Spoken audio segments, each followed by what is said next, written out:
অনেক দিন আগে পাহাড়ে ঘেরা এক ছোট্ট গ্রামে থাকত লীরা নামের এক কিশোরী। তার ছিল এক বিশাল স্বপ্ন, আকাশ ছোঁয়ার।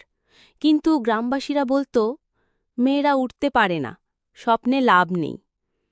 একদিন লীরা জঙ্গলের ভেতর হাঁটতে হাঁটতে খুঁজে পেল এক রঙিন পাখি। তার ডানা ছিল রত্নের মতো ঝলমলে। পাখিটা তাকে বলল, তুমি যদি সত্যিই বিশ্বাস করো, আমি তোমাকে আকাশে নিয়ে যেতে পারি।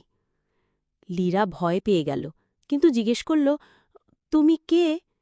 পাখিটা বলল, আমি স্বপ্ন পাখি, শুধু সাহসীদের ডাকি। পরদিন ভোরে লীরা চুপি চুপি পাহাড়ের চূড়ায় গেল। পাখিটা অপেক্ষা করছিল। সে পাখিটার পিঠে চড়ল। এক মুহূর্তেই তারা উড়ে উঠল, মেঘের ওপর সূর্যের আলোয় স্নান করতে করতে। পাখিটা বলল, তোমার ইচ্ছাই তোমার ডানা। যখন লীরা ফিরে এলো, গ্রামবাসীরা অবাক। তারা তার চোখে সেই আলো দেখল, যে আলো শুধু যারা স্বপ্ন দেখে তাদেরই চোখে থাকে।